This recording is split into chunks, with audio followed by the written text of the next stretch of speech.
తెలంగాణలో బీజేపీ అధికారంలోకి రావాలి. దక్షిణాదిలో కర్ణాటక తర్వాత తెలంగాణను ఒడిసి పట్టుకోవాలి.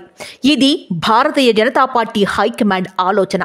తెలంగాణలో అనుకూలంగా ఉన్న వాతావరణాన్ని వినియోగించుకొని పార్టీని విజయ తీరాలకు చేర్చి డబుల్ ఇంజిన్ సర్కారు సత్తా ఏంటో తెలంగాణ ప్రజానీకానికి చూపించాలని ప్రధాని Narendra Modi, BJP chief JP Nadda, కేంద్ర హోంమంత్రి అమిత్ షాల భావన. తెలంగాణలో కేసీఆర్ సర్కారు పాలనతో విసిగిపోయిన ప్రజలకు సరికొత్త పాలన అందించాలని ప్రధాని నరేంద్ర మోడీ గత 2 ఏళ్లుగా తపిస్తున్నారు. ఇందుకు సంబంధించి పార్టీని తెలంగాణలో పూర్తి స్థాయిలో బలోపేతం చేసేందుకు చేయాల్సిన అన్ని ప్రయత్నాలు చేస్తున్నారు.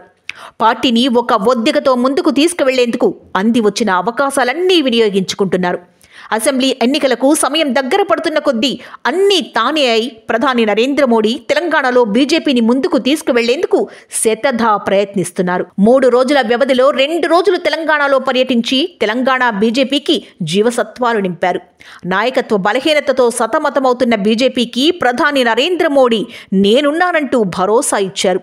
బీజేపీ కార్యకర్తలకు అండగా ఉంటానంటూ, వచ్చే ఎన్నికల్లో పోరాటానికి సిద్ధపడాలంటూ నాయకులకు, శ్రేణులకు కర్తవ్య బోధ చేశారు ప్రధాని నరేంద్ర మోడీ. అభివృద్ధికి పట్టం కడుతూనే మరోవైపు తెలంగాణలో రాజకీయాన్ని ఓ రేంజ్కు తీసుకువెళ్లారు. సీఎం కేసీఆర్ రాజకీయాలను, ఆలోచనలను, వ్యూహాలను ప్రజలకు అర్థమయ్యేలా వివరిస్తూ పాలమూరు, ఇందూరులో చేసిన గర్జన శత్రువుల గుండెల్లో ప్రణవనాదంగా వినిపిస్తోంది. ప్రధాని నరేంద్ర మోడీ తెలంగాణలో బీజేపీని అధికారంలోకి తీసుకురావాలంటూ పార్టీ ముఖ్య నాయకులకు గట్టి హెచ్చరిక చేశారు. నేను చేయాల్సిందంతా చేస్తున్నాను, మీరు చేయాల్సింది మీరు చేయండి.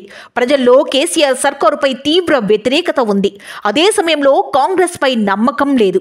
ఇంతటి అనుకూల పరిస్థితులను సానుకూలంగా మార్చుకోకుంటే భవిష్యత్తులో రాజకీయాలు చేయడం అసాధ్యం అన్న భావనను తాజాగా ప్రధాని నరేంద్ర మోడీ ముఖ్యులకు వివరించారు. ఒక రకంగా చెప్పాలంటే ఎన్నికల్లో పోటీ చేయడానికి సిద్ధంగా ఉండాలంటూ ముఖ్యులందరికీ గట్టి సందేశాన్ని పంపించారు. ప్రధాని నరేంద్ర మోడీ 2 రోజుల పర్యటన తర్వాత తెలంగాణలో పార్టీని అత్యున్నత స్థానంలోకి తీసుకువెళ్లాల్సిన పార్టీ నేతలు ఆ రకంగా పనిచేస్తున్నారా లేదా అన్నది ఇప్పుడు పెద్ద పజిల్ గా మారుతోంది. ప్రధాని నరేంద్ర మోడీ ఇచ్చిన సందేశాన్ని ఒడిసి పట్టుకుని ముందుకు సాగాల్సిన నేతలు ఇప్పుడు పార్టీలో మరింత కలహాలకు కారణమవుతున్నారా అన్న భావన కలుగుతోంది. నాడు బండి సంజయ్ పార్టీ ముఖ్యులతో విభేదాల నడుమ ఏం జరిగిందో మనందరికీ తెలుసు.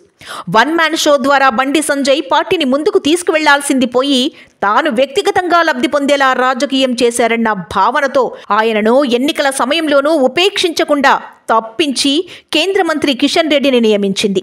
అదే సమయంలో బీజేపీ పార్టీలో కీలక నాయకుడిగా ఎదుగుతున్న ఈటెల రాజేందర్ను పార్టీ ఎన్నికల నిర్వహణ కమిటీ చైర్మన్గా నియమించింది. అంటే ఎన్నికల్లో విజయం సాధించడం ఒక్కటే లక్ష్యంగా వ్యూహాలు పన్నింది.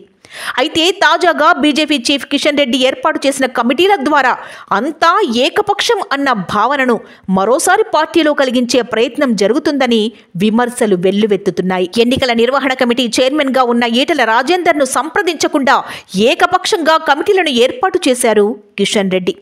ఆ కమిటీలు కొత్తగా వేసినవా అంటే అది కూడా లేదని చెప్పాల్సి ఉంటుంది. పార్టీని దెబ్బతీసేందుకు ఇటీవల అంతర్గత ప్రజాస్వామ్యం పేరుతో సమావేశాలు ఏర్పాటు చేసుకుంటున్న నాయకులకు కీలక పదవులు అప్పగించి కిషన్ రెడ్డి తప్పు చేశారా అన్న చర్చ కూడా ఇప్పుడు ఊపందుకుంటోంది. ఏకపక్ష నిర్ణయాలతో పార్టీని గందరగోళానికి గురిచేసిన బండి సంజయ్కి ప్రచార కమిటీ బాధ్యతలు అప్పగించడం ద్వారా కిషన్ రెడ్డి పార్టీకి మేలు చేస్తున్నారో కీడు చేస్తున్నారో ఆలోచించాల్సిన అవసరం ఎంతైనా ఉందన్న భావన ఉంది.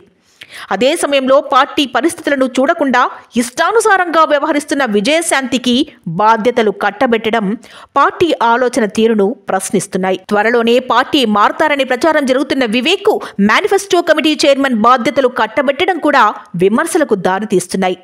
ఇవన్నీ కూడా పార్టీని ముందుకు తీసుకువెళ్తాయా, వెనక్కి తీసుకువెళ్తాయా అన్న అయోమయం కనిపిస్తోంది.